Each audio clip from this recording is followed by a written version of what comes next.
Active and passive voice English grammar का बहुत important topic है जो सभी एग्जाम से पूछा जाता है। उस टॉपिक को आज हम बहुत सरल तरीके से समझने वाले हैं। इन रूल्स को स्क्रीनशॉट कर लीजिए ताकि बाद में आसानी से पढ़ सकें। तो पहला रूल आपको मैं समझा देता हूं। केवल ट्रांसिटिव वर्ब को पैसिव बनाया जाता है। इसका मतलब है केवल उन क्रियाओं को पैसिव बनाया जाएगा जिनके बाद ऑब्जेक्ट आता है। ठीक है, जिनके बाद ऑब्जेक्ट आता है।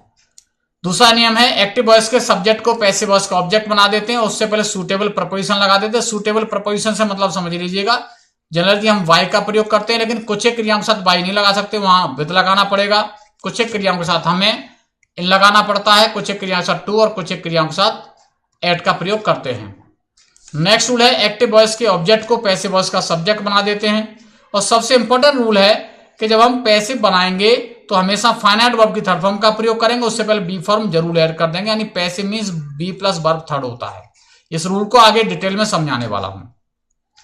तीनों इंडेफिनिट टेंस के वाक्यों को पैसिव बनाएंगे, उनके अपने अपने कंटीन्यूअस की सहायक क्रिया लगा देंगे। It means that present indefinite को पैसिव बना रहे हो प्रेजेंट कंटीन्यूअस की सहायक क्रिया, पास्ट इंडेफिनिट को पैसिव बना रहे हो पास्ट कंटीन्यूअस की सहायक क्रिया, और फ्यूचर इंडेफिनिट में फ्यूचर कंटीन्यूअस की सहायक क्रिया लगा देते हैं। प्रेजेंट और पास्ट कंटीन्यूअस को पैसिव बनाएंगे तो सहायक क्रिया उसी टेंस की लगाएंगे, केवल बीइंग ऐड कर देंगे मेन वर्ब से पहले। और तीनों परफेक्ट टेंसेस को पैसिव बनाएंगे तो सहायक क्रिया उसी टेंस की केवल बीन ऐड कर देंगे। और सभी मॉडल्स और इन्फिनेटिव के वाक्यों को पैसिव बनाएंगे, यानी can, code, may, might, should, must और टू, नीड, डेयर वगैरह किसी को बनाओगे तो वहां केवल हम बी ऐड कर देंगे। केवल 8 टेंस का पैसिव बनता है, 3 इंडेफिनिट, 3 परफेक्ट और 2 कंटीन्यूअस। परफेक्ट कंटीन्यूअस तीनों का नहीं बनता और फ्यूचर कंटीन्यूअस का पैसिव नहीं बनता है। सभी का एक एक एग्जांपल हम देख लेते हैं। पहला एग्जांपल प्रेजेंट इंडेफिनिट का है, she cooks food. She cooks food, cook main verb है। सबसे पहले मेन वर्ब को हम देख लेंगे। और हमेशा ध्यान रखना मेन वर्ब का जो भी नाउन या प्रोनाउन आता है वो ऑब्जेक्ट होता है, मेन वर्ब से पहले जो भी नाउन या प्रोनाउन आता है वो सब्जेक्ट होता है। तो पहला स्टेप क्या है कि हम ऑब्जेक्ट को हमने सब्जेक्ट बना लेंगे। फूड को हमने सब्जेक्ट बना लिया और सब्जेक्ट को हमने ऑब्जेक्ट बना लिया, वाई हर। पैसिव मींस क्रिया की थर्ड फॉर्म कुक्ड। तीनों इंडेफिनिट को पैसिव बनाएंगे अपने कंटीन्यूअस की सहायक क्रिया, चूंकि प्रेजेंट इंडेफिनिट है ये प्रेजेंट कंटीन्यूअस सहायक क्रिया एज लगा दी हमने। ये पैसिव आपका तैयार हो गया। दूसरा एग्जांपल देख लेते हैं, अपेक्षा taught me English. Taught main verb है, मी ऑब्जेक्ट हो गया, अपेक्षा सब्जेक्ट हो गया, लेकिन यहां इंग्लिश भी सब्जेक्ट है।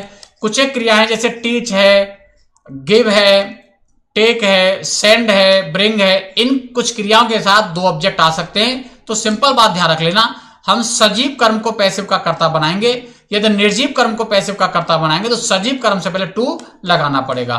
तो एग्जांपल समझ लेते हैं। पहले हम सजीव कर्म को पैसिव का कर्ता बनाते हैं। मी का सब्जेक्ट आई हो गया, पास्ट इंडेफिनिट है इसलिए पास्ट कंटीन्यूअस सहायक क्रिया बहुत आ गई।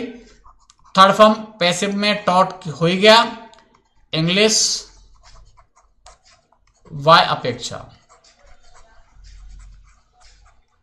अगर हम इंग्लिश को सब्जेक्ट बनाते हैं तो क्या हो जाएगा वो भी देख लेते हैं। English was taught to me, me से पहले टू जोड़ना पड़ेगा, वाई अपेक्षा। नेक्स्ट एग्जांपल है, he will complete his course. Future indefinite tense है, फ्यूचर कंटीन्यूअस की सहायक क्रिया हो जाएगी, तो हिज कोर्स को सब्जेक्ट बना देंगे। फ्यूचर कंटीन्यूअस सहायक क्रिया will be completed by him.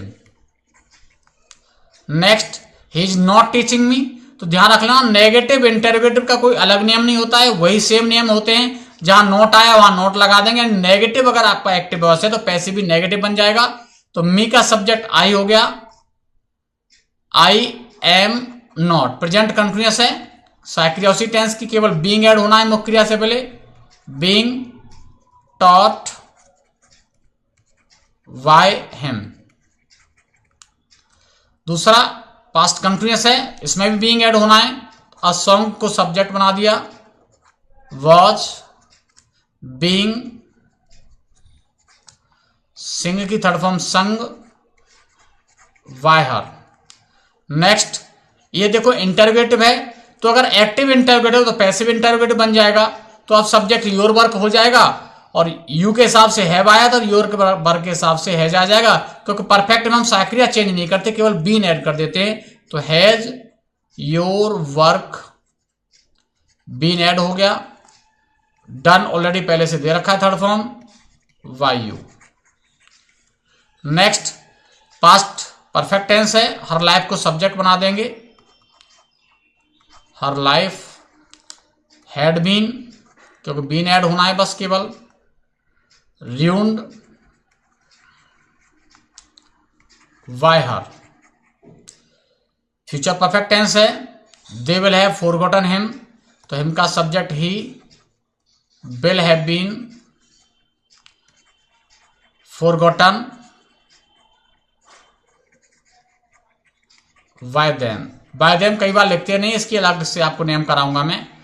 She should respect मी, तो सभी मॉडल्स में हमें केवल बी जोड़ने ना, मी का सब्जेक्ट आई हो गया, शुड बी एड हो गया केवल, रिस्पेक्टेड